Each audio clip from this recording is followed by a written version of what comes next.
JTBC 뉴스9을 기다려주신 시청자 여러분, 그리고 각종 온라인을 통해서 들어오신 이용자 여러분, 반갑습니다. 성탄절 저녁 뉴스9을 시작하겠습니다.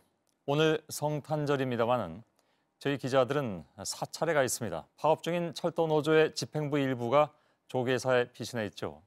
저녁에는 기자회견도 잠시 있었습니다. 지금부터 현장에 나가 있는 성화선 기자를 연결해서 우선 오늘 있었던 일을 전해드리고 관련 소식을 이어가도록 하겠습니다. 자, 성화선 기자 나와 있죠? 네, 서울 조계사에 나와 있습니다. 예, 제가 알기로는 오늘 저녁에 기자회견 이후에 기자들은 다 바깥으로 나와야 되는 걸로 알고 있는데 안에 들어가 있는 것 같습니다. 네, 저는 지금 안에 들어와 있는데요. 중계 방송은 허락이 됐습니다. 아, 그렇습니까? 예. 자, 아까 말씀드린 대로 한 2시간쯤 전에 박태만 부위원장이 기자회견을 했는데 그 소식부터 좀 전해주실까요? 네, 그렇습니다. 오늘 저녁 6시 30분쯤 박태만 위원장 등 노조원 4명이 제가 있는 이곳 뒤쪽에 보이시는 극락전 2층에서 내려와서 기자회견을 열었습니다. 예. 당초 낮에만 해도 박 부위원장은 기자회견을 하지 않겠다라고 밝혔습니다. 하지만 취재진들이 이 경내에서 나가는 조건으로 카메라 앞에 선 겁니다. 박 부위원장은 일단은 조계사의 허락 없이 사전에 허락을 받지 않고 이곳에 들어온 점에 대해서 먼저 사과를 했습니다. 예. 그리고 이어서 종교계가 이번 사태를 해결하기 위해서는 나서야 한다라고 요청을 했습니다. 예. 이와 함께 내일부터 민주노총이 총파업을 결의하겠다, 이 같은 내용도 함께 밝혔는데요. 박 부위원장의 이야기 직접 들어보시겠습니다. 예.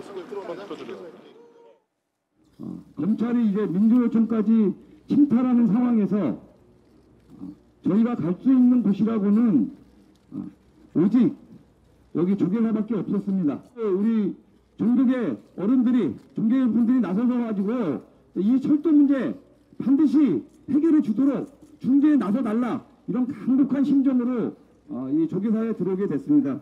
아침에 저희가 밝혔듯이 저희 위원장님도 조만간에 공개된 장소에서 여러분들과 이렇게 대화하는 시간을 가질 수 있을 거라고 생각합니다. 예, 잘 들었습니다. 이 철도 노조원들 언제 여기에 들어간 겁니까? 네, 박 부위원장은 어제 저녁 8시 10분쯤 이곳에 들어왔다고 밝혔습니다.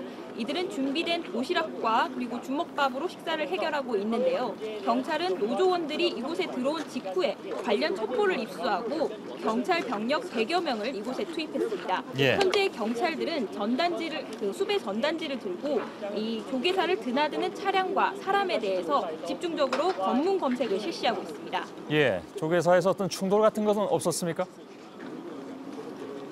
네, 이곳이 종교시설이다 보니 민주노총 사무실을 강제 진입한 것처럼 경찰이 강제로 들어와서 충돌이 일어나거나 이런 상황은 벌어지지 않았습니다. 예. 하지만 취재진과 경찰이 한꺼번에 몰리다 보니 일부 신도들이 반발을 하는 모습을 보였습니다.